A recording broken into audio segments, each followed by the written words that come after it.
إن الحمد لله الأكرم الذي خلق الإنسان وكرمه وعلمه من البيان ما لم يعلم فسبحان الذي لا يحصى امتنانه باللسان ولا بالقلم ونشهد أن لا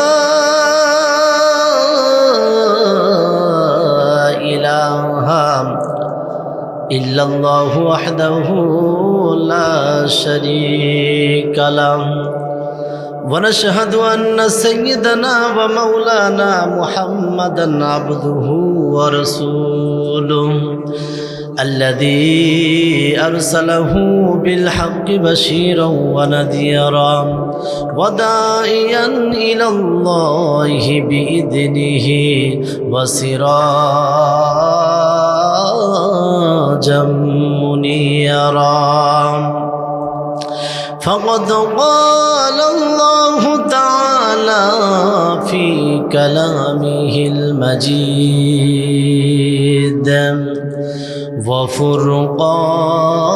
وفرقانه الحميد সকলে বলেন আউযু বিল্লাহি মিনাশ শাইতানির রাজীম বিসমিল্লাহির রাহমানির রাহিম কুল ইন কুনতুম তুহিব্বুনাল্লাহ ফাত্তাবিউনি ইউহিব্বুকুমুল্লাহ ويغفر لكم ذنوبكم والله غفور رحيم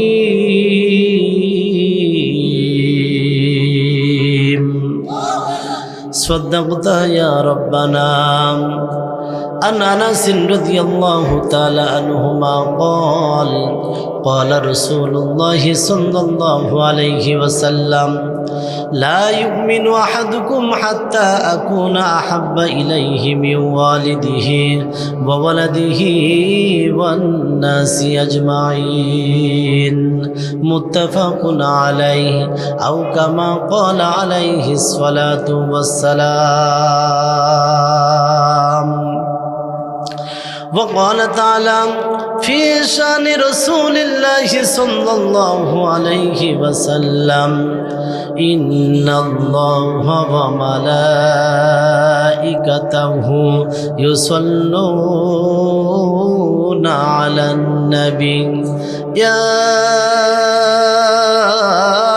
أيها الذين آمنوا صلوا عليه وسلموا تسليما اللهم صل على محمد وعلى آل محمد كما صليت على إبراهيم وعلى آل إبراهيم إنك حميد مجيد اللهم بارك على محمد وعلى آل محمد كما باركت على إبراهيم وعلى آل إبراهيم إنك حميد مجيد রেখো না মনেতে ভয় বান্দা খুদার দূর হয়ে যাবে বাধা সব তোমার আমার এক মালিক আছেন আছেন আমাদের রব আছেন আমাদের রব রেখো না মনেতে ভয় বান্দা খুদার, দূর হয়ে যাবে বাধা সব।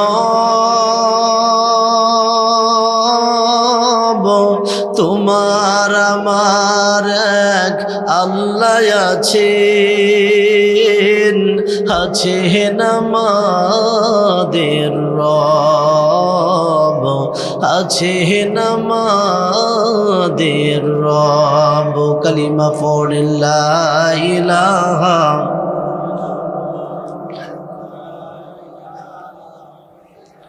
জোরে লা ইলাহা। থামেন, কালিমা তৈবার সাথে কারোর দুশ্মনী আছে? আপনারা কি ভয় পাচ্ছেন? তাহলে সাতক্ষীরার মানুষের অবস্থা এমন হওয়ার কথা না। আমাদের রাত তো হয়েছে ভাই, রাত তো আপনারা তো কথার কথা এই মহল্লায় একদিন, 2 দিন, 3 দিন, তার বেশি মাহফিল হবে। গতকাল মাহফিল করছি, সে কোথায়?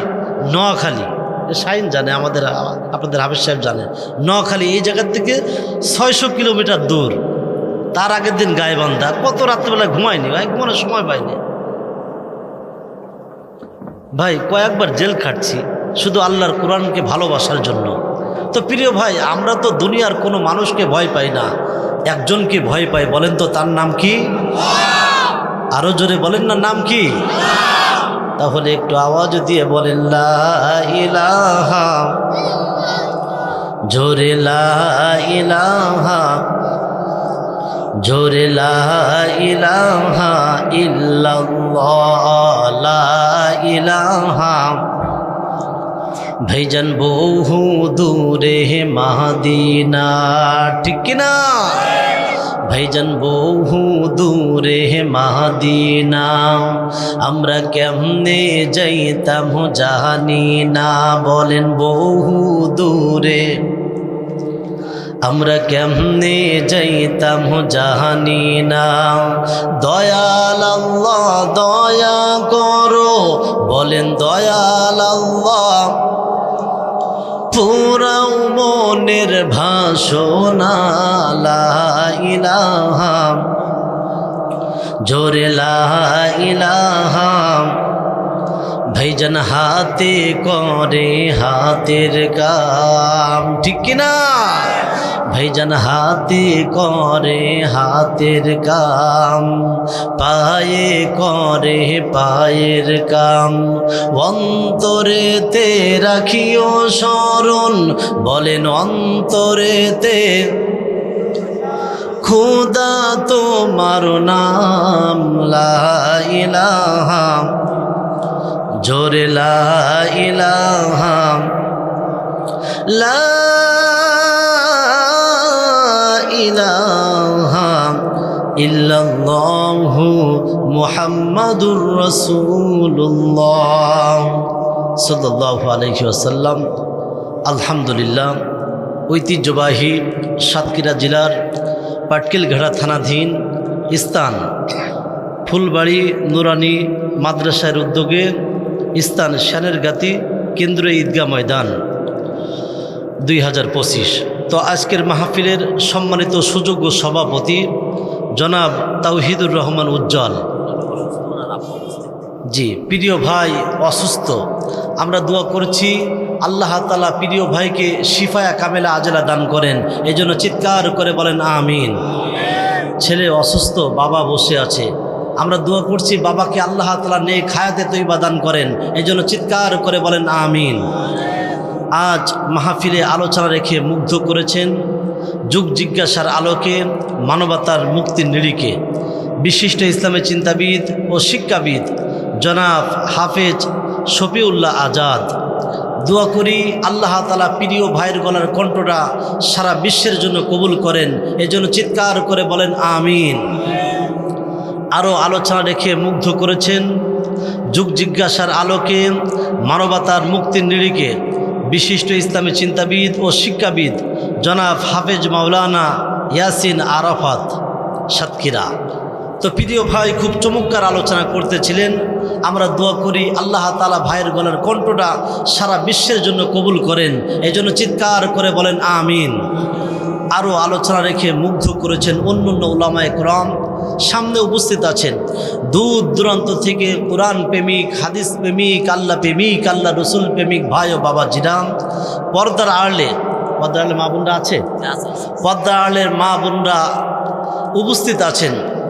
আমার মা বোন এবং আমাদের সমস্ত ভাইদেরকে আমি আমার হৃদয় থেকে সালাম জানাই।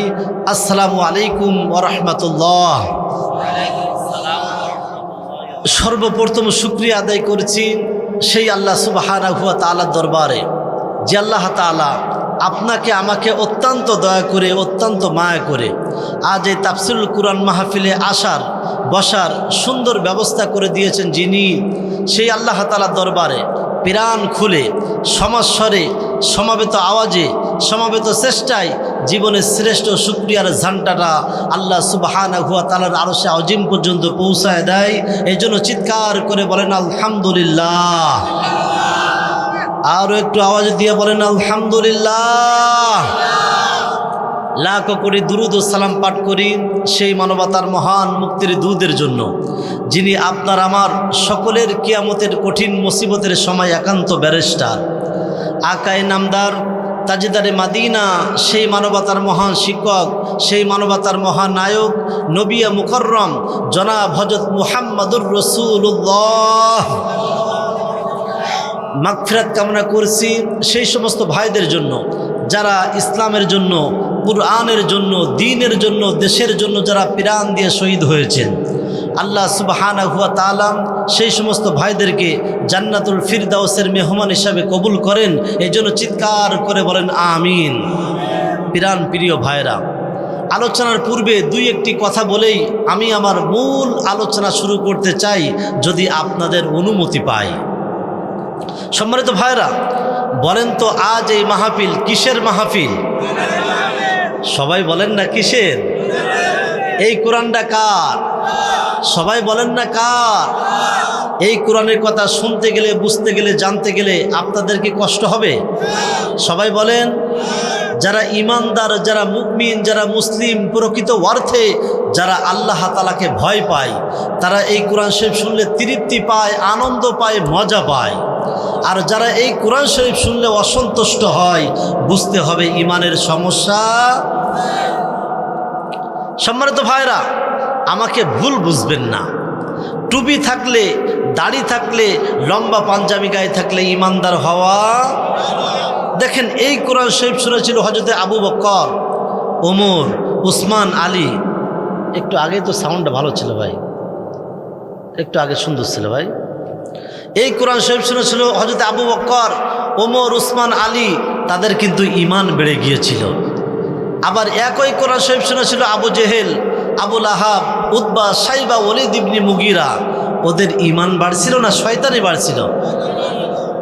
তাহলে হিদায়াতের সবটা আজ এই তাফসীরটা যদি কোনো মানুষ মনে করে আমার বিপক্ষে চলে যাচ্ছে, আজ এই তেলাওয়াতকৃত আয়াতটা, আজ এই তাফসীরটা যদি কোনো মানুষ মনে করে আমার দলের বিপক্ষে চলে যাচ্ছে, আজ এই তেলাওয়াতকৃত আয়াতটা, আজ এই তাফসীরটা যদি কোনো মানুষ মনে করে আমার নেতা নেত্রীর বিপক্ষে চলে যাচ্ছে, আমি মনে করি কোরআন যে মানুষের বিপক্ষে চলে যায়, যে দলের বিপক্ষে চলে যায়, যে সংগঠনের বিপক্ষে চলে যায়, যে নেতা নেত্রীর বিপক্ষে চলে যায়, সেই মানুষ, সেই দল, সেই নেতা, সেই নেত্রী কখনো ভালো হতে পারে না। কাজে সকল সৃষ্টির শ্রেষ্ঠ সৃষ্টি হিসাবে কোরআন যে মানুষের বিপক্ষে চলে যায়, সেই মানুষের পক্ষে কারা কারা থাকবেন না, দু হাত তুলে আল্লাহকে দেখায় দেন। লিল্লাহি তাকবীর। আল কোরআনের আলো ঘরে ঘরে জ্বললে হবে? কোথায়? সময় এসেছে, সময় এসেছে, খেলা হবে, খেলা হবে। কাকু কোথায়? ওবায়দুল কাকু কোথায় আছে? নাকি ফখরুলের বাসায় গেছে? খেলা হবে। বেশি লাফালাফি করো না। আমরা অনেক খেলা দেখেছি তোমাদের, বেশি লাফালাফি করো না। এই মৌলবীরা সামান্য একটু মূল ধরে নাড়া দিয়েছে, তোমাদের নেত্রী কিন্তু মামার বাড়ি দিল্লি গিয়ে পড়েছে। আবার অনেকেই এখনো দেখি লাফালাফি শুরু করে দিয়েছে, আমাদের নেত্রী আসবে, নেত্রী আসবে। আরে আমরা অপেক্ষা করতেছি, তোমাদের নেত্রী যদি আসে আমরা অপেক্ষা করতেছি। টুপ করে যখন বাংলাদেশে ঢুকবে আমরাও টুপ করে তোমাদের নেত্রীর কিন্তু আয়না ঘরের ভিতর নিব। বেশি লাফালাফি করো না, তোমাদের নেত্রী কিন্তু মামার বাড়ি দিল্লি জায়গা হয়েছে। আবার যদি এই মৌলবীরা একটু মূল ধরে নাড়া দেয় তোমাদের কিন্তু দিল্লিও জায়গা হবে না। সম্মানিত ভাইরা, আমি যে কোরআন থেকে তেলাওয়াত করলাম এই সূরার নাম হচ্ছে সূরা আলী ইমরান। জোরে বলেন কি নাম? ভাই আমি বেশিক্ষণ আলোচনা করব না ভাই, একেবারে সংক্ষিপ্ত সময়। কিন্তু আমি একটা কিস্তা কাহিনী বললাম, বলার পরে আপনারা কানের মজা নিলেন। আগামীকাল চায়ের দোকানে বলছেন মাশাআল্লাহ মুফতি আসাদুল্লাহ গালিব বাস্তববাদী খুব চমৎকার আলোচনা করেছেন। এখন চায়ের দোকানদার ডাক দিয়ে বলে কি ওয়াজ করেছে, কি আলোচনা করেছে, আপনি কিছু বলতে পারলেন না। এরকম আলোচনা করে লাভ নাই। সুতরাং অল্প সময় ভাই 30 থেকে 40 মিনিট, কারণ গভীর রাত হয়েছে। আমি বলেছিলাম একটু সময়তে তুলতে, আমি আধা ঘন্টার ভিতরে শেষ করব তবে খুব মনোযোগ। আমি যে সূরাটা তেলাওয়াত করেছি এই সূরার নাম সূরা আলী ইমরান। জোরে বলেন কি নাম? এই সূরার আয়াত সংখ্যা 200। জোরে বলেন কয়ত? 200। এই সূরার মোট রুকু সংখ্যা 20টা। জোরে বলেন কয়টা? আর আমি যে আয়াতটি তেলাওয়াত করেছি এটা হচ্ছে 31 নম্বর আয়াত। জোরে বলেন কত নম্বর আয়াত? 31 নম্বর আয়াত। তাহলে আসুন, যেহেতু ভূমিকায় কথা না বাড়িয়ে আমরা সরাসরি কোরআনের নিকট চলে যাই। রাজি আছেন ইনশাআল্লাহ? তো সম্মানিত ভাইরা, আমি আলোচনায় ভিতরে ঢোকার আগে আপনাদের কাছ থেকে একটা ওয়াদা নিতে চাই। আপনারা এই কোরআনের তাফসির শুনে একসাথে মুনাজাত করে কারা কারা বাসায় যেতে চান একটু দু হাত করে দেখান তো। লিল্লাহি তাকবীর, লিল্লাহি তাকবীর, হাত নামান। তো প্রিয় ভাই, যেহেতু আমি আমার বাবার কথা বলবো না, আমি আমার দাদার কথা বলবো না, সরাসরি কোরআন থেকে আলোচনা হবে, তাহলে আমরা শুনতে রাজি আছি তো ইনশাআল্লাহ? তাহলে এখন দুনিয়ার সমস্ত চিন্তা ভাবনা বাদ। কোথায় আওয়ামী লীগ, কোথায় বিএনপি, কোথায় জাতীয় পার্টি, কোথায় জামাত ইসলাম, সব কিছু বাদ। আমরা শুধু একটাই মাত্র আমাদের দল। বলেন তো কিসের দল? এই কোরআনের দল মানে আল্লাহর দল। এই কোরআনের দল মানে রসুলের দল। এই কোরআনের দল মানে যারা সংসদে আল্লাহর আইন চায় তাদের দল। কথা বলেন ঠিক কিনা? তাহলে খুব মনোযোগ দেন, সবাই আমার সাথে বলেন আউযু বিল্লাহি মিনাশ শাইতানির রাজীম। বিসমিল্লাহির রহমানির রহিম। কুল ইন কুনতুম তুহিব্বুনাল্লাহ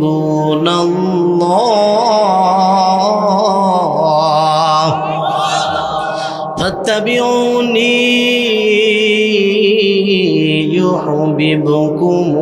ইউহিব্বুকুমুল্লাহ ওয়া ইয়াগফির লাকুম যুনুবাকুম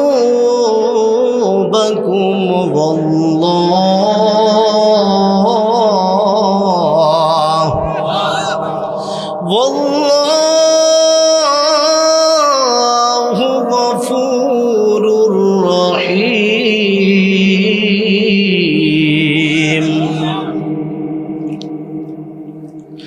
মুসলমান ভাইরা রে আমার, গভীর মনোযোগ, কোনো দিকে নজর নাই। দীর্ঘ সময় বয়ান শুনেছেন, গভীর রজনী হয়ে গেছে। আমার আল্লাহ তাআলা ডাক দিয়ে কয় কুল ইন কুনতুম তুহিব্বুনাল্লাহ। আমার আল্লাহ তাআলা ডাক দিয়ে কয় নবীজি, আপনার উম্মত যদি আমাকে ভালোবাসতে চায়, বলেন তো আমরা একজনকে ভালোবাসতে চাই, তার নাম কি? আমার আল্লাহ তাআলা ডাক দিয়ে কয় নবীজি, আপনার উম্মত যদি আমাকে ভালোবাসতে চায় তাহলে তারা যেন ফাত্তাবিউনি, আপনাকে অনুকরণ করে আপনাকে ভালোবাসে। নবীজি যদি আপনার উম্মত যদি আপনাকে অনুকরণ করে ভালোবাসে, আমি আল্লাহ তাআলা আপনার উম্মত দিগকে দুইটা জিনিস দিব। জোরে বলেন কয়টা? এক নম্বর হলো ইউহিব্বুকুমুল্লাহ।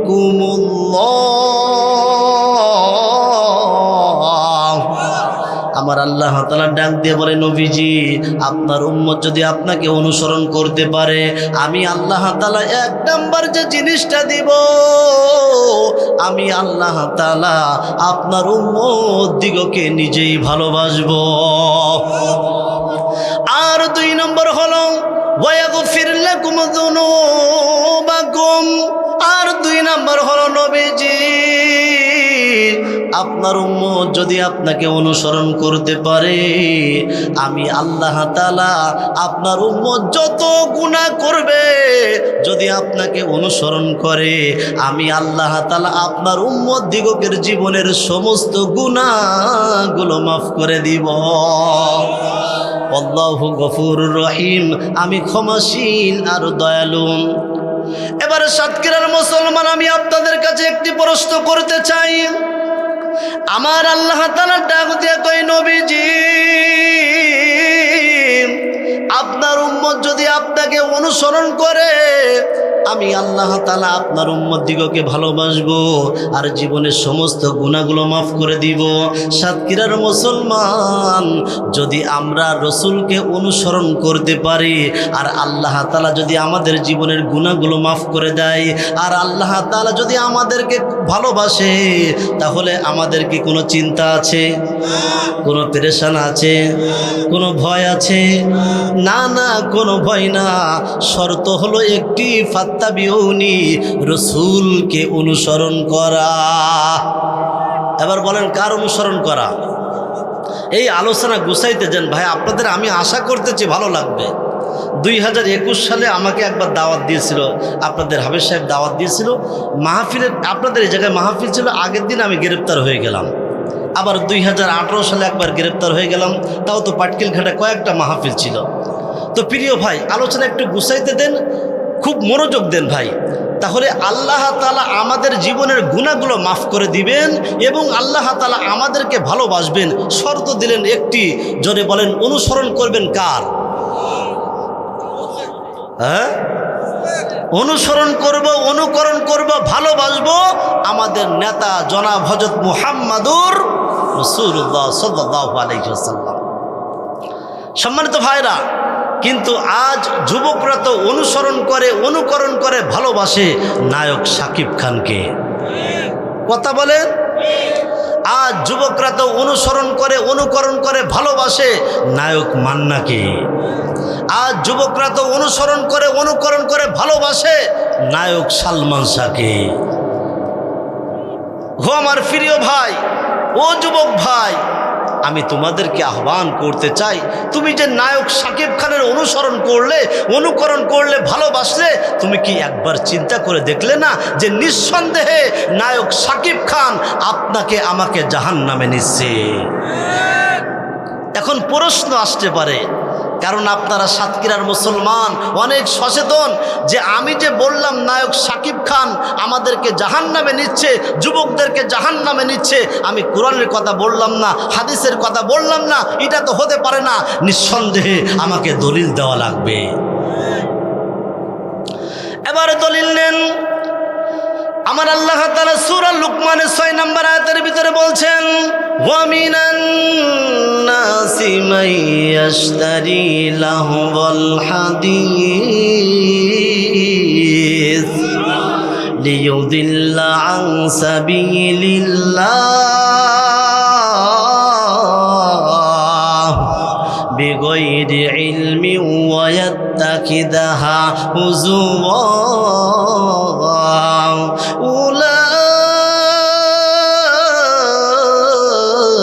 উলাইকা লাহুম আযাবুম মুহিন।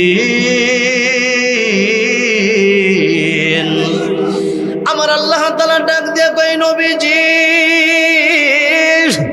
যারা নাকি মানুষ ইসলাম থেকে আলাদা করতে চায়, মানুষকে কোরআন থেকে আলাদা করতে চায়, গানের মাধ্যমে, নাটকের মাধ্যমে, ছায়াছবির মাধ্যমে, ঢোলের মাধ্যমে যারা মানুষকে ইসলাম থেকে আলাদা করতে চায়, তাদের জন্য জাহান্নামের যন্ত্রণাদায়ক শাস্তির ব্যবস্থা করে রেখেছি। এবং আমি আপনাদের কাছে এখন প্রশ্ন করতে চাই, যারা নায়ক শাকিব খানকে অনুসরণ করবে, এদের ঠিকানা বলেন তো কোথায়? জোরে বলে।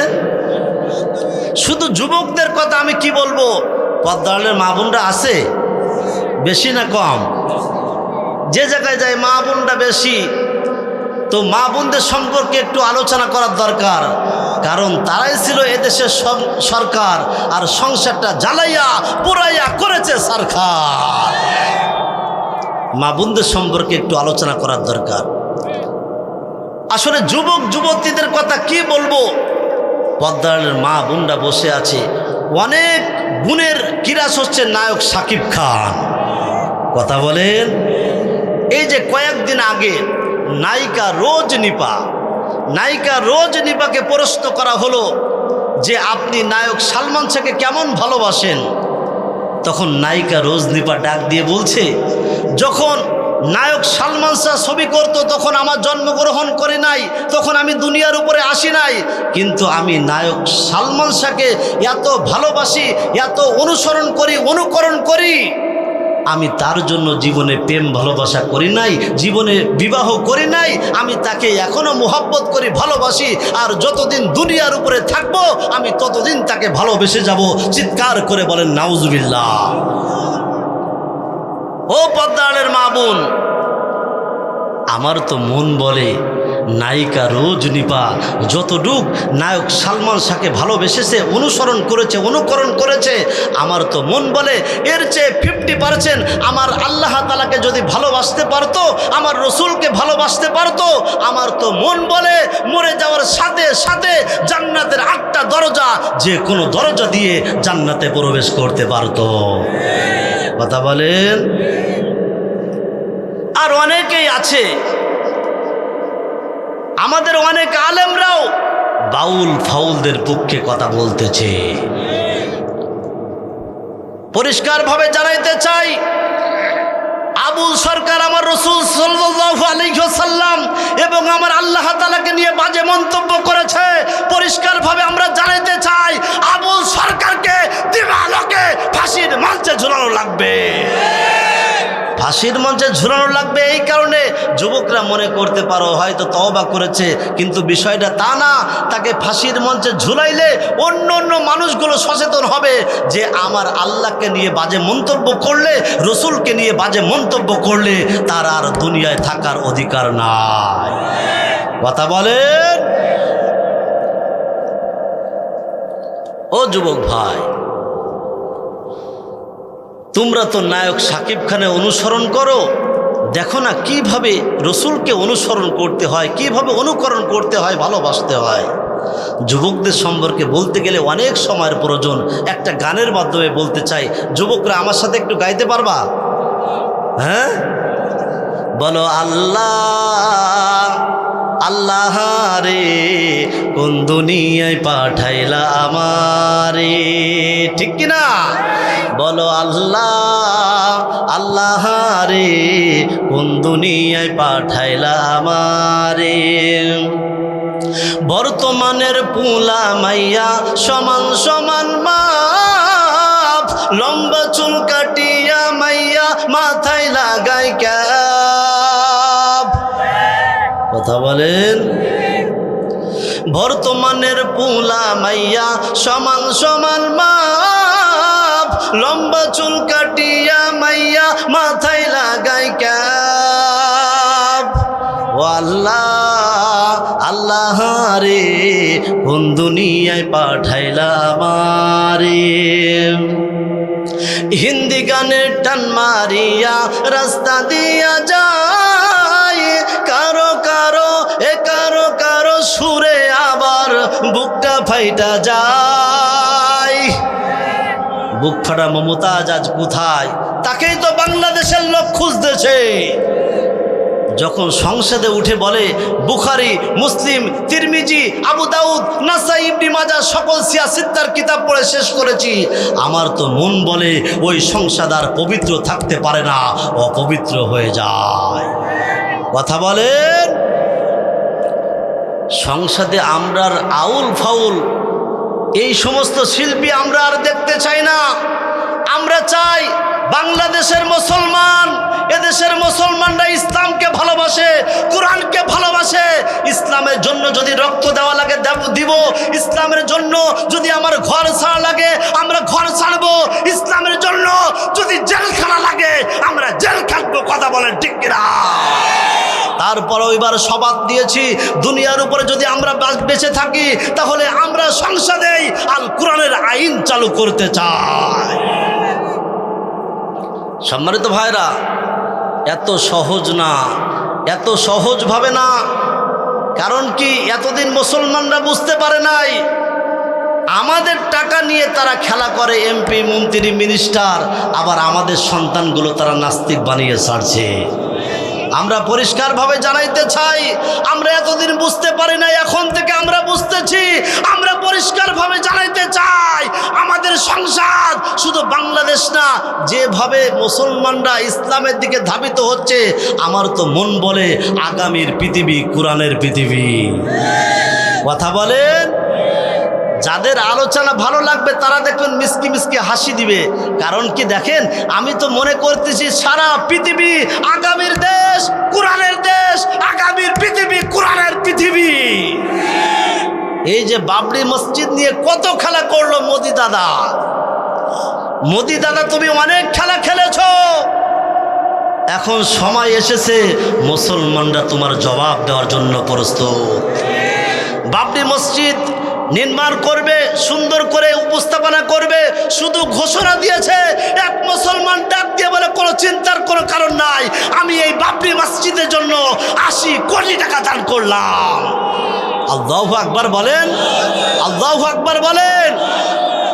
এমন অবস্থা হয়েছে, ইট কোথায় রাখবে জায়গা পায় না, এমন অবস্থা হয়েছে সিমেন্ট কোথায় রাখবে জায়গা পায় না, এমন অবস্থা হয়েছে রড কোথায় রাখবে জায়গা পায় না। তার মানে সারা পৃথিবীর ইহুদি, নাসরা, খ্রিস্টান তাদের মাথা কাঁপা শুরু হয়ে গিয়েছে। মুসলমানরা কি শুরু করলো তা দিয়ে বোঝা যায় আগামীর দেশ, আগামীর পৃথিবী কোরআনের পৃথিবী। ঠেকাইতে পারবা না, ঠেকাইতে পারবা না। অনেক চেষ্টা করেছো, 2041 সাল পর্যন্ত থাকবা। সংসদ আছে, দেশ আছে, সব আছে, কিন্তু তুমি থাকতে পারো না। হে যুবক, রসুলকে কিভাবে ভালোবাসতে হয় দেখবা, একটু দেখবা। আল্লাহু আকবার। তুমি কিভাবে, তোমার কি একটু লজ্জা লাগে না? আমি আশ্চর্য বেড়ে যাই ভাই, আমিও আপনাদের অঞ্চলের সন্তান ভাই। আমি দেখি মসজিদগুলোতে অনেক মুরব্বী আছে, রাগ করবেন না, আমাকে মাফ করবেন, মুরব্বী যারা আছে আমাকে মাফ করবেন। 5 ওয়াক্ত নামাজ পড়তেছে মসজিদে জামাতের সহিত, নামাজ পড়ে এসে আবার টিভির দোকানে বসে থাকে, এমন মুরব্বী আছে? আপনাদের অঞ্চলে তো নাই। আরে তোমার লজ্জা লাগে না? তুমি মুরব্বী মানুষ, তোমার দাড়িগুলো সাদা হয়ে গেছে, তোমার এক ঠ্যাং কবরে চলে গেছে, যে কোনো সময় তোমার ডাক আসতে পারে। হে যুবক, এই যে 2-3 দিন আগের ঘটনা, মাওলানা বাচ্চু আনসারি মাহফিল করতেছে, উনি ওয়াদা নিলেন, হে যুবক ভাই, হে মুরব্বী, আমরা সবাই একসাথে মুনাজাত করে বাসায় যাবেন। কে কে একটু হাত উঁচা করেন তো। সবাই হাত উঁচা করে ধরেছে। কিছুক্ষণ পর আলোচনা চলতেছে, 5 মিনিট পর যে মুরব্বী বলল, হুজুর আমি একসাথে মুনাজাত করে বাসায় যাব। 5 মিনিট পর ওই মুরব্বী ওই জায়গায় আলোচনা শুনতে শুনতে দুনিয়া থেকে বিদায় নিয়ে চলে গেছে। এ 2 দিনের আগের ঘটনা। এই যে গত পরশুদিন আমি গাইবান্ধায় মাহফিল করলাম, গোবিন্দগঞ্জ। মাওলানা ফরিদুল ইসলাম ভাই, আমাদের যুবক ভাই, যুবকের আইডল, যিনি ওয়াজ মাহফিল করতেছিল, হঠাৎ আলোচনা করতে করতে তিনি এইভাবে স্টেজের উপরে লুটিয়ে পড়লেন। হাসপাতালে নেওয়া হলো, তিনিও দুনিয়া থেকে বিদায় নিয়ে চলে গেছে। ও যুবক ভাই, আর কখন ফিরবা বলো না, আর কখন ফিরবা? মাওলানা ফরিদুল ভাই তার বয়স মাত্র ৩৫ বছর। যে মুরব্বী দুনিয়া থেকে বিদায় নিয়ে চলে গেল তার বয়স হয়তো 50 বছর হবে। তাহলে কিসের অহংকার, তুমি কিসের বাহাদুরি করতেছ? তুমি কি মনে করতেছ আমার অর্থ সম্পদ আছে, আমার আল্লাহ তাআলা হজ করার তৌফিক দিয়েছে, আমি হজ করেছি আমি জান্নাতে যাব? তুমি কি মনে করতেছ আল্লাহ তাআলা আমার নামাজ পড়ার তৌফিক দিয়েছে, আমি 5 ওয়াক্ত নামাজ পড়ে আমি জান্নাতে যাব? না না, অত সোজা না। যদি আল্লাহ রহম করে তাহলে জান্নাতে যাওয়া সম্ভব। কারণ এই গভীর রাত হয়েছে, দেখেন না মেম্বারের দরজা বন্ধ, চেয়ারম্যানের দরজা বন্ধ, এমপির দরজা বন্ধ, সকল দরজা বন্ধ হয়ে গেছে। বলেন তো একজনের দরজা খোলা, তার নাম কি? আমার আল্লাহ তাআলা যদি ডাক দিয়ে বলে, ও আব্দুর রহমান, সারা জীবন ভালো কাজ করেছো, আমি কোনোটাই কবুল করি নাই। ওই যে গভীর রাত্রেবেলায় কোরআনের মাহফিল শুনেছো, একসাথে মুনাজাত করে চলে গিয়েছো, আমার ওই ইবাদতটা বেশি কবুল হয়েছে, আমার পছন্দ হয়েছে। যাও যাও আব্দুর রহমান, চিন্তা করো না, জান্নাতে চলে যাও। আল্লাহ পারেন কিনা? তো অহংকার করবেন না প্রিয় ভাই, অহংকার করবেন না। কার জন্য কখন মৃত্যু চলে আসে আমরা কেউ জানি না। প্রিয় ভাই, যেহেতু ঠান্ডা পড়ছে অনেক, আলোচনা শেষ করে দেয়, আলোচনা শেষ করে দিই ইনশাল্লাহ। আমি বলেছিলাম একটু আগে তোলার জন্য, ভাই মোনাজাত করে দিই ইনশাল্লাহ। তাহলে একটু ফিনিশিং দিয়ে দিই, মাত্র 10 মিনিটে ইনশাল্লাহ শেষ করার চেষ্টা করব। খুব মনোযোগ আছে আপনাদের? এই যুবক দেখো না রসুলকে কিভাবে ভালোবাসতে হয়, রসুলকে কিভাবে অনুসরণ করতে হয়, কিভাবে রসুলকে অনুকরণ করতে হয়, একটু দেখো না। একটা হাদিস শোনাই। عن أنس رضي الله تعالى عنهما قال قال رسول الله صلى الله عليه وسلم لا يؤمن أحدكم حتى أكون أحب إليه من والده وولده والناس أجمعين। এই যুবক ভাই কোথায় যাচ্ছো? কোথায়? না উঠলেও হবে না, এখন শেষ প্রান্তে তো উঠলে হবে না ইনশাল্লাহ। যে উঠবে তার ধরে বসায় দিবেন। হাদিসটা শুনেন খুব মনোযোগ সহকারে। আমার রাসূল সাল্লাল্লাহু আলাইহি ওয়াসাল্লাম সাহাবীদেরকে ডাক দিয়ে বলছে, সাহাবীরা রে, যতক্ষণ পর্যন্ত তোমার পিতা, তোমার মাতা, তোমার ভাই, তোমার বোন, এমনকি ওয়ান্নাসি আজমাইন, দুনিয়ার সমস্ত মানুষ থেকে আমার রসুলকে ভালোবাসতে না পারবে, ততক্ষণ পর্যন্ত তোমরা পরিপূর্ণ ঈমানদার হইতে পারবে না। হযরতে ওমর হাদিসটা শুনলেন। কিছুদিন পর আমার রসুল একদিন রাস্তা দিয়ে হাঁটতেছেন, আমার রসুলের হাত এইভাবে, আমার রসুলের হাতটা ওমরের হাতের সাথে লাগানো। আমার রসুল যখন এই হাদিসটা বললেন, আবার ওমর ডাক দিয়ে বলছেন, নবীজি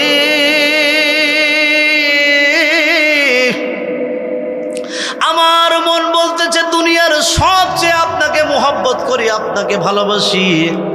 আমার মন বলতেছে আমার জীবন থেকে এখনো আপনাকে মোহাব্বত করতে পারি নাই। আমার রাসূল ডাক দিয়ে বলছে, ও ওমর, এখনো তুমি পরিপূর্ণ ঈমানদার হইতে পারো নাই। কিছুক্ষণ পর ওমর চুপচাপ বসে থাকলেন।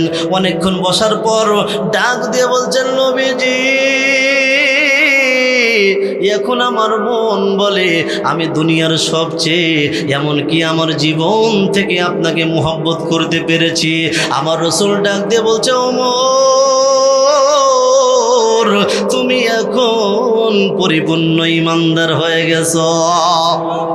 এ যুবক ভাই আমার কোনো দিকে নজর নাই। অল্প সময় স্বল্প কথা বলে আমি আপনাদের কাছ থেকে বিদায় নিব। ছোট্ট একটা হাদিস আপনাদেরকে শোনাই। এই সাহাবীর নাম হচ্ছে মুসআব বিন উমাইর।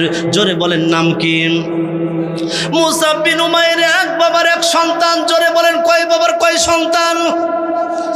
এক বাবার এক সন্তান। যুবক ভাই আমার, বাবা শিল্পপতি, টাকা পয়সার অভাব নাই, জীবনে এত দামি আতর ব্যবহার করতেন।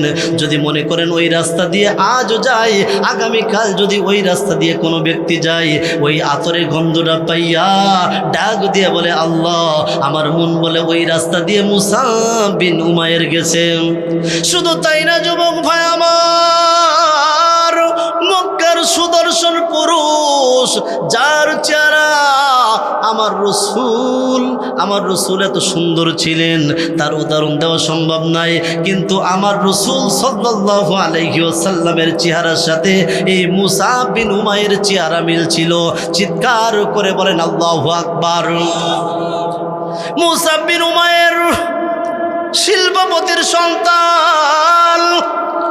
আবু জেহেল ডাক দিয়ে কয়, মক্কায় রসুল যেভাবে কালিমার দাওয়াত দিচ্ছে, এইভাবে যদি দাওয়াত দেয় তাহলে আমাদের 2 নম্বর চেয়ার আর থাকবে না। কারণ আমরা তো চোর, আমরা তো ডাকাত, আমরা তো খুনি।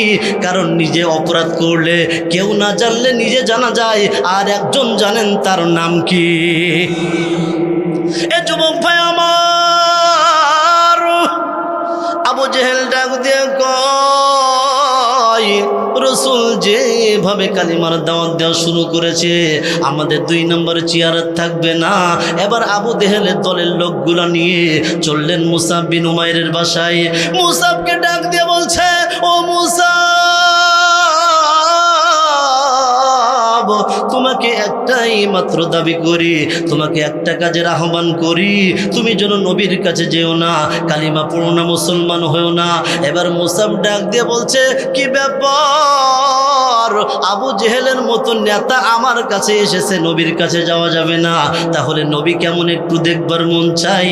দেখেন না, এই জায়গা থেকে যখন বাংলাদেশে শেখ হাসিনা প্রধানমন্ত্রী ছিল, কোরআনের মাহফিল গুলাতে 144 দ্বারা মামলা ছিল, কিন্তু মাহফিলের লোকের কিন্তু অভাব ছিল না। আর এখন কিন্তু মাহফিলে কোনো অনুমতি নেওয়া লাগে না, তারপরেও কিন্তু মাহফিলের লোকের সংখ্যা কম। তার মানে প্রমাণ হয়, যেদিকে মানুষকে যেতে আপনি নিষেধ করবেন, মানুষ সেই দিকে ধাবিত হয়। কথা বলেন, কথা ঠিক কিনা? আবু জেহেল ডাক দিয়ে কয়, মুসা, তুমি নবীর কাছে যেও না। এখন আবু জেহেলের মতো নেতা কিভাবে কয় মুহাম্মাদের কাছে যাওয়া যাবে না? গভীর রাত হয়েছে, এ যুবক ভাই, এবার মুসাব বিন উমাইর হাঁটি হাঁটি পা পা করে রসুলের দরবারে হাজির। আল্লাহু আকবার, বলো না আল্লাহু আকবার। রাত হয়েছে, কিন্তু আমার রসুল কোরআন তেলাওয়াত করতেছে। গভীর রাত পর্যন্ত কোরআন শরীফ শুনে আবার বাসায় চলে আসলেন। দ্বিতীয় দিন আবার রাত যখন হয়, আর সহ্য করতে পারে না। এটাই কোরআনের মুজিজা। কারণ দেখেন না, ইসলামকে যারা ভালোবাসে, কোরআনকে যারা ভালোবাসে, তারা বাজারে থাকতে পারে না। নিঃসন্দেহে এই মাহফিলের ময়দানে আসা লাগবে। এই যে দেখেন না, আগে প্রথমে কিন্তু লোক কম ছিল, এখন অনেক যুবক আসতেছে। একটু অপেক্ষা করেন, সময় দিন। আমার মন বলে আরো অনেক যুবক আসবে। এখন গভীর রাত হয়েছে, যখন দ্বিতীয় রাত্রে বেলায় যাই, আমার রসুল দেখে কোরআন তেলাওয়াত করতেছে। আবার চলে আসলেন, যখন তৃতীয় রাত হয়েছে, দেখে আমার রসুল কোরআন তেলাওয়াত করতেছে। এবার মুসাব যুবক মানুষ, তার মন চায় আমার রসুলের কাছে যেতে, রসুলের কাছে যেয়ে কোরআন তেলাওয়াত শুনতে। গভীর রাত যখন হয়, হাঁটি হাঁটি পা পা করে আমার রসুলের সামনে হাজির। আমার রসুল ডাক দিয়ে বলছে, মুসাব, আমি তো দেখি তুমি মাঝে মধ্যে কোরআন শোনো, কোরআন তেলাওয়াত শুনতে আমি তোমাকে দেখি। মুসাব ডাক দিয়ে বলেন, নবীজি, আমি শুধু কোরআন শুনি না, আমি অনেক আয়াত আমি মুখস্থ করে ফেলেছি। আমার রসুল ডাক দিয়ে বলছে, মুসাব, আমি কি তোমাকে একটি দাওয়াত দিতে পারি? মুসাব ডাক দিয়ে বলছেন, নবীজি, আপনি আমাকে দাওয়াত দিবেন আর আমি গ্রহণ করব না তা হবে না। আপনি শুধু আমাকে অনুমতি দেন, আমাকে কি করা লাগবে? আমার রসুল ডাক দিয়ে বলছে, মুসা, আমার রহমতের হাতটা বাড়াইয়া দিলাম, এখন তোমার হাতটা বাড়াইয়া দাও আর কালিমা পড়ে মুসলমান হয়ে যাও। মুসাব ডাক দিয়ে বলছেন, নবীজি, আমি আর দেরি করব না, আমার হাতটা বানাইয়া দিলাম, আপনি আমাকে কালিমা পড়াইয়া দেন। আমার রসুল মুসাবকে কালিমা পড়াইয়া মুসলমান বানাইয়া দিলেন। এবার আমার রসুল ডাক দিয়ে কয়, ও মুসাব, তুমি তো শিল্পপতির সন্তান। এ যুবক, আমি তোমাদেরকে বুঝাইতে চাই, ইসলাম কিন্তু এত সহজভাবে আসে নাই। আমি তোমাদেরকে বুঝাইতে চাই, ইসলাম কিন্তু এত সোজা নাই। ইসলামের জন্য অর্থ সম্পদ দেওয়া লাগে, ইসলামের জন্য জান দেওয়া লাগে, মাল দেওয়া লাগে, এমনকি রক্ত দেওয়া লাগে, এমনকি ইসলামের জন্য জীবন দেওয়া লাগে। আমার রাসূল ডাক দিয়ে বলছে, মুসা, তুমি যে কালিমা পড়েছো, মুসলমান হয়েছো, এই দাওয়াত তুমি কারোর কাছে দিবা না, এই কথা তুমি কারোর কাছে আগে থেকে প্রকাশ করবা না। এবার মুসাব ডাক দিয়ে বলছেন, নবীজি, মানুষ মিথ্যা ধর্ম বুক ফুলাইয়া মানুষের সামনে প্রচার করে, আর আমি সত্য ধর্ম গ্রহণ করলাম, আর আমি গোপন রাখবো, এটা তো হতে পারে না। নবীজি, আমি কোনো কথা শুনবার চাই না, আমি প্রকাশ্য কালিমার দাওয়াত দিতে চাই। এবার মুসাব চললেন নিজ বাসায়, যে ডাক দিয়ে বলছে, মা, আমি কালিমা পড়ে মুসলমান হয়েছি। মা ডাক দিয়ে বলছে, মুসাব, কি সর্বনাশ করেছ, কেন কালিমা পড়েছ? আমি তোমার মা হয়ে বলছি, কালিমা ছেড়ে দাও, তুমি মুসলমান থেকে আলাদা হয়ে যাও, না হয় কিন্তু তোমার উপরে পরীক্ষা আসবে। মুসাব ডাক দিয়ে বলে, মা, এই কালিমার জন্য যদি আমার জীবন দেওয়া লাগে, আমার শহীদ হওয়া লাগে, আমি আমার মাকে ছাড়া লাগে, সব কিছু ছাড়া লাগে। ও মা, আমি সব কিছু ছাড়বো, তারপরেও আমি ইসলাম থেকে আলাদা হব না। এবার আপন মা, এ পদ্মালের মা আমার, কোনো দিকে নজর নাই।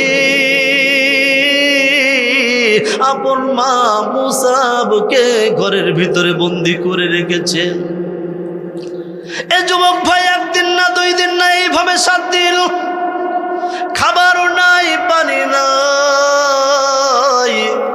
কিন্তু মা তো মাই 7 দিন পরে দরজা খুলে ডাক দিয়ে বলছে, মুসাব, তুমি আমার দিকে তাকাও, আমি কিন্তু মুরব্বী মানুষ, আমি তোমার মা। তুমি মনে করেছো মনে হয় তুমি 7 দিন খাবার খাও নাই, পানি খাও নাই। ও মুসাব, না, আমার দিকে তাকাও, আমি তোমার মাও 7 দিন খাবার খাই নাই, পানি খাই নাই। তবে আমি মুরব্বী মানুষ, আমার মন বলতেছে আমি না খেয়ে মরে যাব। তোমাকে আমি শেষবারের মতো আহ্বান করি, তুমি কালিমা ছেড়ে দাও, মুসলমান থেকে আলাদা হয়ে যাও। এখন মুসাবের জবাবটা শোনেন। মুসাব ডাক দিয়ে বলছে, মা, আমি যে কালিমা পড়েছি, তুমি যদি মা একবার মারা যাও আমার কোনো কষ্ট না, যদি 10 বার মারা যাও আমার কোনো কষ্ট নাই, যদি 1 লক্ষ বার মরে যাও মা আমার কোনো কষ্ট নাই। যদি কষ্ট হয়, যদি তুমি মুসলমান ধর্ম গ্রহণ করো, তাহলে আমি তোমার সব কথা শুনবো। ও মা, যদি তুমি কালিমার বিপক্ষে কথা বলো, এমন মা আমাদের প্রয়োজন নাই। এবার মা ডাক দিয়ে বলছে, সন্তান, তুমি কালিমার ব্যাখ্যা কি জানো? বলে, মা, কোনো কথা শুনি না, কোনো কথা জানি না, শুধু আমি মুসলমান বড় পরিচয়। মা ডাক দিয়ে বলছে, সন্তান, অত সম্পদ ছেড়ে দাও, সব কিছু ছেড়ে দাও, মাকে ছেড়ে দাও, সব কিছু ছেড়ে রসুলের দরবারে চলে যাও। মুসাব ডাক দিয়ে বলছে, মা, আমি সব কিছু ছেড়ে দিলাম, আমি চললাম আমার রসুলের দরবারে। এবার চললেন রসুলের দরবারে, কিন্তু আমার রসুল যখন মুসাবের দিকে তাকায়, দেখে মুসাবের মুখটা শুকনা, মুখটা মলিন দেখা যায়। আমার রসুল ডাক দিয়ে বলছে, মুসাব, হায়, আমার বুক খেয়ে আয়, কেন তোর মুখটা শুকনা, তুই তো শিল্পপতির সন্তান। আল্লাহ রসুলের এই কথা শুনে মুসাব ডাক দিয়ে বলছেন, নবীজি আমি যখন কালিমা গ্রহণ করেছি আমার মা আমাকে 1 সপ্তাহ বন্দি করে রেখেছিল, আমাকে কোনো খাবার দেয় নাই। আমার রসুল ডাক দিয়ে বলছে, মুসাব চিন্তার কোনো কারণ নাই, আমি তোমার খাবারের ব্যবস্থা করতেছি। এবার মুসাব ডাক দিয়ে বলছেন, নবীজি আমি 1 সপ্তাহ অনেক চিন্তার ভিতরে ছিলাম, অনেক পেরেশানের ভিতরে ছিলাম, কিন্তু আমি যখন আপনার নূরময় চেহারার দিকে তাকিয়ে আছি আমার মন বলে আমার সমস্ত ক্ষুধাগুলো নিবারণ হয়ে গেছে। এটা হলো রসুলের মোহাব্বত, এটা হলো ভালোবাসা। যুবক ভাই, একটু কি আল্লাহ রসুলকে মোহাব্বত করা যায়? আমি একটা ওয়াদা নিতে চাই ভাই, শেষ প্রান্তে চলে আসছি। আমার রসুলকে নিঃসন্দেহে আমরা ভালোবাসি, কথা বলেন ঠিক কিনা? আচ্ছা, এই যুবক ভাইরা, অনেক যুবক দেখতেছি মুখে দাড়ি নাই। আমি একটা ওয়াদা নিতে চাই ভাই, আমাকে খুশি করার জন্য না, আজ আমাদের মুরব্বীদেরকে খুশি করার জন্য না, শুধুমাত্র রসুলকে ভালোবাসার জন্য কয়েকটা ব্যক্তি, কয়েকটা ভাইকে কি দেখানো যায় হাত তুলে, হে আল্লাহ আমি শুধু আমার রসুলকে মোহাব্বত করি, ভালোবাসি, আমি আজ থেকে দাড়ি রাখবো। ভাই একটু হাত তুলে দেখান তো, শুধু আল্লাহর খুশির জন্য। জি যুবক ভাই একটু হাত তোলো। মাশাআল্লাহ মাশাআল্লাহ, পিছনের দিকে তাকাও না, আল্লাহু আকবার বলেন, সবাই বলেন আল্লাহ। যারা আজ রসুলকে ভালোবাসার জন্য হাত তুলেছে, আল্লাহ তুমি তাদেরকে কবুল করে নাও, চিৎকার করে বলেন আমিন। ভাই আমরা তো আল্লাহ রসুলকে ভালোবাসি। এই যে বাংলাদেশে অনেকেই আছে দেখেন 3 ওয়াক্ত নামাজের স্লোগান দিচ্ছে, 3 ওয়াক্ত নামাজের স্লোগান দিচ্ছে।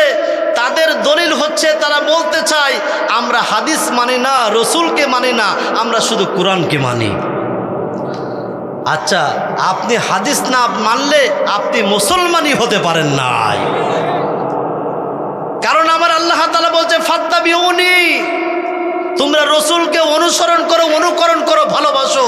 আর যদি রসুলকে অনুসরণ করতে পারো, আমি আল্লাহ তাআলা তোমাদের জীবনের সমস্ত গুনাহগুলো মাফ করে দিব। ভাই মুসাবের ঘটনা কি শেষ করবো না? দোয়া করে দিচ্ছি ইনশাল্লাহ। না না ভাই, আজ এই পর্যন্ত ইনশাল্লাহ। সবাই বিসমিল্লাহ সূরা ফাতিহা পড়েন। কি চলবে? চলবে। আজকের মাহফিল কতক্ষণ চলবে?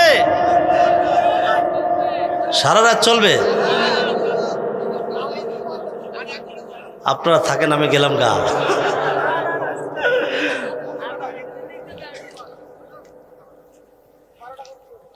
12টা পর্যন্ত। ভাই আপনাদের তো কষ্ট হচ্ছে, রাত হয়েছে না, অনেক কুয়াশা পড়ছে, টপ টপ করে পানি পড়তেছে, বুঝলেন ভাই? যে কোরআন শরীফটা ভিজে যাচ্ছে অলরেডি, বুঝছেন ভাই? যাই হোক ভাই, একবার সংক্ষিপ্ত করে দিচ্ছি ভাই। কেউ উঠবেন না তো ইনশাল্লাহ? উঠবেন না তো? আল্লাহু আকবার, আল্লাহু আকবার। দেখেন আগে কিন্তু এত মানুষ ছিল না, আপনারা মনে করেছেন মনে হয় লোকজন চলে গেছে পিছনের দিক দিয়ে, না আরো বেশি হয়েছে। বলেন আল্লাহু আকবার, বলেন আল্লাহু আকবার। আমার ভাই যারা, আমার বন্ধুগণ, কোনো দিকে নজর নাই, গভীর রজনী হয়ে গেছে। আমার রসুল ডাক দিয়ে বলছে, মুসাব আরো দেরি করো না, যেহেতু তুমি যদি মক্কায় থাকো তোমার উপরে পরীক্ষা আসবে। ও মুসাব যাও যাও, তুমি হাবশায় ভ্রমণ করো। নিজের দেশ ছেড়ে যেতে মন চাই না, মাকে ছাড়তেছে, অর্থ সম্পদ সব ছেড়ে দেয়, কিন্তু বড় কষ্ট না, বড় কষ্ট হলো রসুলকে ছাড়তে হচ্ছে। কিন্তু তারপরে রসুলকে অনুসরণ করে, রসুলকে ভালোবাসে, রসুলের আইন অমান্য করা যাবে না। চললেন হাবশার দিকে, কিন্তু হাবশায় যখন যায় 1 দিন পার হয়ে যায়, 2 দিন পার হয়ে যায়, 3 দিন পর আর ভালো লাগে না, যেহেতু রসুলকে দেখতে পারে না। হঠাৎ করে আবার চলে আসছে মক্কায়। মক্কায় আসার পর দেখে মদিনা থেকে কয়েকটা কাফেলা আসছে। আসার পর ডাক দিয়ে বলছেন, নবীজি আপনার অনেক প্রশংসা শুনেছি, আমরা আর দেরি করতে চাই না, আমরা হাতটা বাড়াইয়া দিলাম, আপনি আমাদেরকে কালিমা পড়াইয়া মুসলমান বানাইয়া দেন। আমার রাসূল কালিমা পড়াইয়া মুসলমান বানাইলেন। তারা যখন মদিনায় যায়, আমার রাসূলকে ডাক দিয়ে বলছেন, নবীজি আমাদের সাথে কয়েকজন শিক্ষক দেন, যাদেরকে অনুসরণ করলে আমরা জান্নাতের দিকে ধাবিত হইতে পারবো। আমার রাসূল ডাক দিয়ে বলছে, মুসাব এইদিকে আয়, আব্দুল্লাহ ইবনে উম্মে মাকতুম আয়, এইদিকে আয়। দুইজনকে ডাকলেন, যাও যাও মদিনায় হিজরত করো। কিন্তু মদিনায় যেতে ভালো লাগে না। আমার আল্লাহ তাআলা ডাক দিয়ে কয়, জিবরাইল আর করিস না দেরি, আমার রাসূলের কাছে যা তাড়াতাড়ি, এবং এই সংবাদটা শোনায়া দে, আমার রাসূল আর মক্কায় বেশি দিন থাকতে পারবে না, খুব দ্রুত মদিনায় হিজরত করা লাগবে। আমার রাসূল ডাক দিয়ে বলছে, মুসা চিন্তার কোনো কারণ নাই, যাও যাই তুমি মদিনায় চলে যাও, আমিও কয়েকদিন পরে আসতেছি। আমার রাসূল ডাক দিয়ে বলছে, আবু বকর আর বেশি দিন মক্কায় থাকা যাবে না, মদিনায় হিজরত করা লাগবে। আবু বকর এই কথা শুনেছে, শোনার পর সারাদিন আমার রাসূলের সাথে সময় পার করে, কিন্তু রাত যখন হয়ে যায় সবাই ঘুমের ভিতরে চলে যায়, কিন্তু আবু বকর আর ঘুমায় না। না ঘুমানোর কারণ হলো, আমার রাসূল তো বলে নাই দিনের বেলায় যাব, আমার রাসূল বলে নাই রাত্রে বেলায় যাব, আমার রাসূল কিন্তু নির্দিষ্ট কোনো ডেট বলে নাই। আবু বকর ডাক দিয়ে বলে, মালিক ও আমার আল্লাহ, আবার একটু বলেন না আল্লাহ। এ পাটকেল ঘাটার মুসলমান, আবার একটু বলো না আল্লাহ। আবু বকর ডাক দিয়ে বলছেন, আমার রাসূল তো নির্দিষ্ট কোনো ডেট করেন নাই, কখন আমাকে ডাক দিবে, প্রথম যখন ডাক দিবে আমি আবু বকর ঘুমের ভিতরে থাকবো, আবার দ্বিতীয়বার ডাক দিবে, এটা তো আমি সহ্য করতে পারবো না। আমার রাসূলের এই কথা শোনার পর সারাদিন আবু বকর রাসূলের সাথে সময় পার করে। যখন রাত হয় যার যার মতো বাসায় চলে যায়, কিন্তু আবু বকর দরজার সাথে পিঠ লাগাইয়া দাঁড়াইয়া থাকে। হঠাৎ করে আমার রাসূল ডাক দিয়ে বলছে, আবু বকর। আবু বকর ডাক দিয়ে বলছেন, নবীজি আমি হাজির হয়ে গেলাম। আমার রাসূল ডাক দিয়ে বলছে, আবু বকর আমি তো গভীর রাত্রে বেলায় তোমাকে এক ডাক দিলাম, তুমি কিভাবে ডাকের সাড়া দিলে? আবু বকর ডাক দিয়ে বলছেন, নবীজি আপনি তো বলেছেন আপনার সাথে হিজরত করা লাগবে, মক্কা থেকে মদিনায় যাওয়া লাগবে, আপনি তো ডেট নির্দিষ্ট করেন নাই। আমি সেই দিন থেকে আর কোনোদিন বিছানায় পিঠ লাগাই নাই। আমার রাসূল ডাক দিয়ে বলছে, আবু বকর আর দেরি করা যাবে না, চলো চলো মদিনার দিকে চলো। আমার রাসূল মদিনায় গেলেন। 1 বছর পার হয়ে যায়, 2 বছর পার হয়ে যায়, 3 বছর পার হয়ে যায়। যখন আমার রাসূল মদিনায় গেলেন, এবার মুসাবের দিকে তাকায়া আছে। যুবক ভাই আমার, যখন আমার রাসূল মুসাবের দিকে তাকায়, দেখে মুসাবের গায়ে ছিঁড়া পাঞ্জাবি দেখা যায়, অনেকগুলো বটি দেখা যায়। আমার রাসূল ডাক দিয়ে বলছে, মুসাব আয় আয় আমার বুকে আয়। ও মুসাব তুমি মনে হয় অনেক কষ্টের ভিতরে আছো, আমার রসুলের এই কথা শুনে মুসাব ডাক দিয়ে বলছেন, নবীজি আমি এতদিন মন থেকে কষ্টের ভিতরে থাকলেও এখন থেকে আপনাকে দেখতে পারবো, আমার আর কোনো চিন্তা নাই, আমার কোনো কষ্ট নাই। চিৎকার করে বলেন না মারহাবা। এবার তৃতীয় বছরে উহুদ যুদ্ধ শুরু হয়ে যায়। আমার রাসূল ডাক দিয়ে বলছে, মুসাব কোথায়? যাও যাও কালিমার পতাকা নিয়ে উহুদ যুদ্ধের ময়দানে। এবার উহুদ যুদ্ধের ময়দানে চলে যায়। মুসাব অনেকগুলা কাফেরদেরকে দুনিয়া থেকে বিদায় করে জাহান্নামে পাঠাইয়া দেয়। এবার কাফেররা টার্গেট করতেছে কিভাবে মুসাবকে মারা যায়। হঠাৎ করে যুবক মুসাবের ডান হাতে একটা কোপ মারছে। মুসাবের ডান হাত জমিনের উপরে পড়ে গেছে। মুসাব কালিমার পতাকা বাম হাতে ধরলেন। হঠাৎ করে আরেকটা কাফের বাম হাতে কোপ মারছে। এবার কালিমার পতাকা দাঁত দিয়ে ধরে আছে, ডাক দিয়ে বলছে, ও নবীর সাহাবীরা রে, আমার হয়তো রসুলের সাথে দেখা হবে না, তবে তোমাদের সাথে যখন আমার রসুলের দেখা হবে তুমি বইলা দিও কালিমার পতাকা মুসাবের হাতে ছিল। যখন ডান হাত শহীদ করে দেয়, বাম হাত দিয়ে কালিমার পতাকা ধরে রেখেছে। যখন বাম হাত শহীদ করে দেয়, মুসাব কালিমার পতাকা নিচে পল্টে দেয় নাই, মাটিতে পল্টে দেয় নাই, গাল দিয়ে দাঁত দিয়ে ধরে আছে। হঠাৎ করে একটা কাপের যখন গলার ভিতরে কম দেয়, মুসাব দুনিয়া থেকে শহীদ। এবার কাফেররা প্রচার করা শুরু করলো যে নবী নাই, নবীকে শহীদ করা হয়েছে, মুহাম্মদ আর দুনিয়ায় নাই। ওই যে একটু আগে আমি বলেছি আমার রসুলের চেহারার সাথে মুসাবের চেহারার মিল। কাফেররা যখন এইভাবে প্রচার করা শুরু করে দিয়েছে, মদিনার মহিলারা, ও পদ্মালের মা আমার, মদিনার মহিলার সময় পাগলের বেশে চললেন উহুদ যুদ্ধের ময়দানে। হঠাৎ করে একটা মহিলা সামনের দিকে রওনা। কাফেররা ডাক দিয়ে বলছে, মা তুমি কোথায় যাও, তুমি কোথায় যাও? বলে আমি কোনো কথা শুনবার চাই না, আমি শুনতে চাই আমার রসুল কেমন আছে। এবার কাফের ডাক দিয়ে বলছে, মা তোমার স্বামী দুনিয়া থেকে বিদায়। আবার কোনো কথা বলে না, সামনের দিকে রওনা। আবার কাফের ডাক দিয়ে বলছে, মা তুমি কোথায় যাও? বলে আমার রসুল কেমন আছে। এবার কাফের ডাক দিয়ে বলছে, মা তোমার বাবাও যুদ্ধের ময়দানে শহীদ।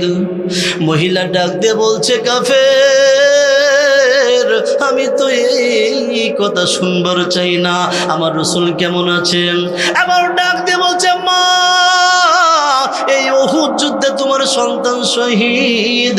ওই মহিলা ডাক দিয়ে বলছে, আমি আমার বাবা শহীদ হয়েছে যুদ্ধের ময়দানে, এটা আমি শুনতে চাই না।